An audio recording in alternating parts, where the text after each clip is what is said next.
आज हम लोग एक नया कॉन्सेप्ट शुरू करने वाले हैं, that is interest on drawings. ठीक है, हमारे पार्टनरशिप चैप्टर का टॉपिक है ये। Topic is interest on drawings. तो पहले हम पूरे इस वर्ड को समझ लें कि इंटरेस्ट ऑन ड्राइंग्स का मतलब क्या होता है। उससे पहले हम लोग समझ लें कि ड्राइंग्स का मतलब क्या होता है। ठीक है ना, ड्राइंग्स का मतलब क्या होता है, अगर इसकी पूरी डेफिनेशन हम लोग देखें तो होता है any amount withdrawn by the owner from the business for his personal use. अगर ओनर ने कोई भी पैसा पर्सनल यूज के लिए बिजनेस से विथड्रॉ कर लिया है तो उसको हम लोग क्या बोलेंगे, ड्राइंग्स बोलेंगे। Right now what is interest on drawings. अब ओनर क्या कर रहा है कि बिजनेस से पैसे निकाल रहा है, चाहे वो किसी भी फॉर्म में हो, है ना। इट डज नॉट मीन कि वो सिर्फ कैश ही हो, वो कोई चीज भी हो सकती है ना, वो कोई स्टॉक भी हो सकता है, वो कोई फर्नीचर भी हो सकता है, कुछ भी हो सकता है। तो ओनर जब वो चीज बिजनेस से ले रहा है, ठीक है, तो उसके ऊपर ओनर को बिजनेस को इंटरेस्ट पे करना पड़ता है। ठीक है, that is the concept of interest on drawings. ठीक है, अब इंटरेस्ट ऑन ड्राइंग्स कैलकुलेट करने के हमारे दो मेथड रहते हैं। ठीक है, first is product method and the second one is average period method.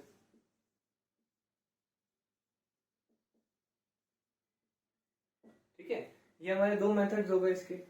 अब प्रोडक्ट मेथड के अंदर भी दो टाइप्स आते हैं इसके।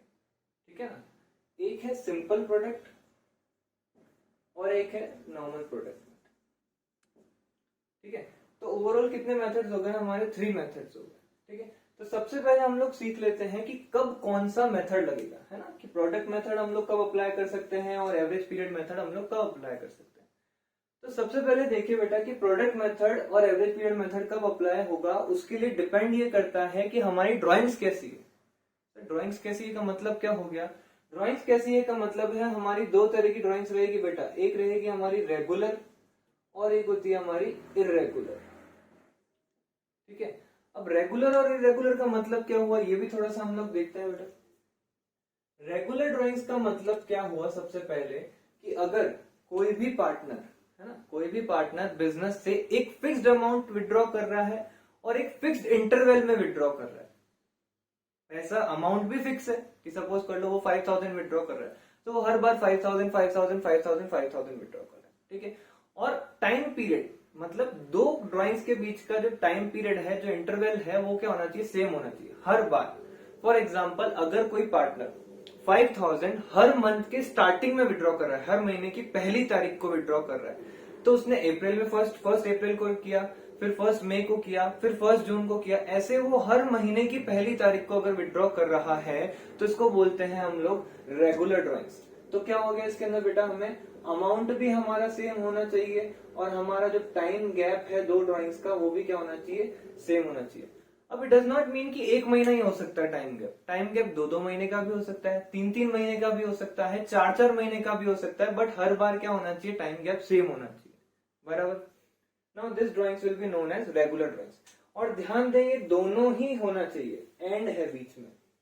एंड का मतलब क्या हो गया कि दोनों चीजें कंसिडर होती है, अमाउंट भी सेम और टाइम गैप भी सेम, तभी इसको क्या बोलेंगे हम लोग, रेगुलर ड्राइंग्स बोलेंगे। ठीक है, अब बात आती है इरेगुलर ड्राइंग्स की कि सर इरेगुलर ड्राइंग्स क्या हो गया। तो बेटा इरेगुलर ड्राइंग्स हमारा ये हो गया कि अगर इन दोनों में से एक भी कंडीशन सेटिस्फाई नहीं होती है कि या तो अमाउंट डिफरेंट विड्रॉ हो रहा है या फिर दो ड्राइंग्स के बीच का जो टाइम गैप है वो चेंज हो गया। ठीक है, फॉर एग्जाम्पल एक पार्टनर है, वो विड्रॉ कर रहा है 5000 पर मंथ, हर महीने 5000 ही विड्रॉ कर रहा है।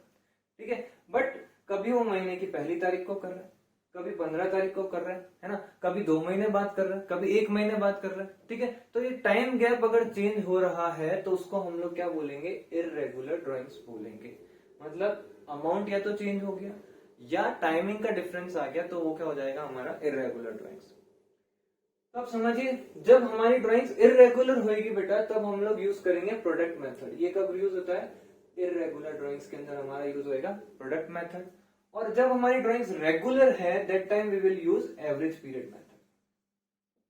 ठीक है, तो ये कॉन्सेप्ट है। अब हम लोग सबसे पहले ले रहे हैं प्रोडक्ट मेथड से स्टार्ट कर रहे हैं हम लोग, है ना। देखिए प्रोडक्ट मेथड से स्टार्ट करते हैं, उसके अंदर भी सबसे पहले हम लोग ले रहे हैं सिंपल प्रोडक्ट मेथड। ठीक है, तो we are starting with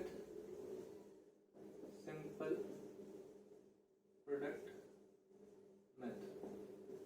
Okay, now I am explaining you this product with the help of an example. Let us see. हम लोग एग्जांपल ले लेते हैं फटाफट से, है ना.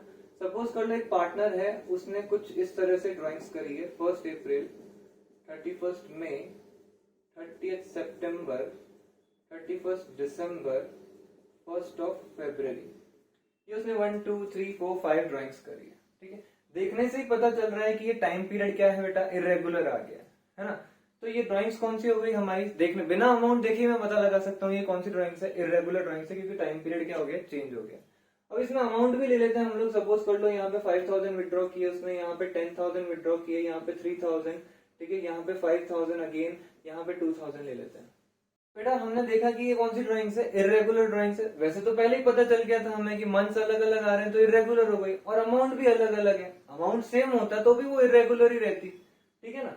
तो अब हमें क्या फाइंड आउट करना पड़ेगा यहाँ पे, number of months left up to year ending. मतलब क्या हुआ इसका कि जब उसने ड्राइंग्स करी है वहां से लेके ईयर एंड, दैट इज 31 मार्च. हमें सबको पता है हमारा अकाउंटिंग ईयर एंड कब होता है, 31 मार्च को एंड हो जाता है. ठीक है ना. तो वहां तक कितने महीने बचे हैं वो कैलकुलेट करना है.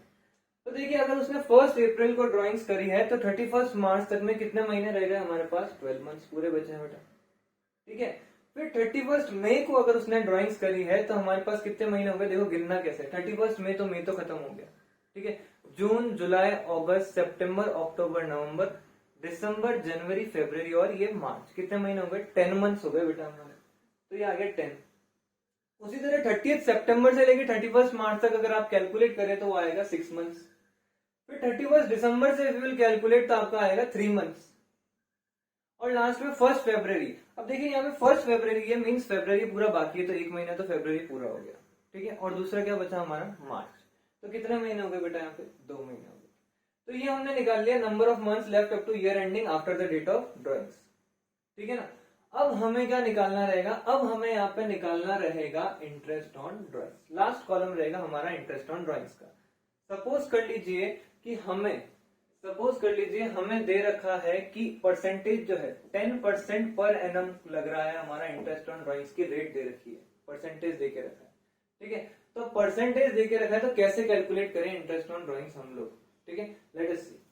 तो हमारा फॉर्मूला क्या रहेगा बेटा, जो आपका ड्राइंग्स का अमाउंट है, जो आपका ड्राइंग्स का अमाउंट है, multiply by, that is 5000 multiplied by percentage.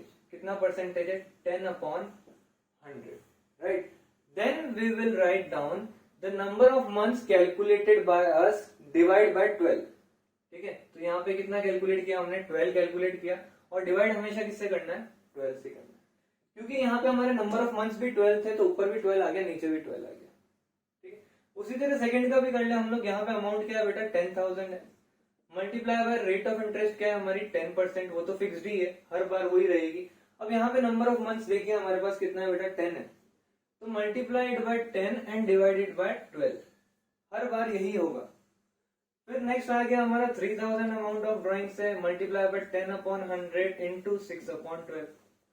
Likewise दूसरे इसका भी क्या आ जाएगा हमारा, 5000 इंटू 10/100 मल्टीप्लाई बाय 3/12. और फिर लास्ट का भी इसी तरह से आ जाएगा 2000 मल्टीप्लाई बाय 10/100 मल्टीप्लाई बाय 2/12. तो ये हमारा इस तरह से इंटरेस्ट ऑन ड्राइंग्स आ जाएगा. सबका हम लोगों को सबका कैलकुलेट कर लेना है.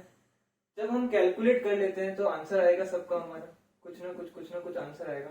Now the total, now we will do the total of that interest. अलग अलग हमने जो सबका कैलकुलेट किया, इसका सबका टोटल जब हम कर लेंगे, that will be our interest on drawings. तो आई होप आपको ये टॉपिक समझ में आया हो, है ना.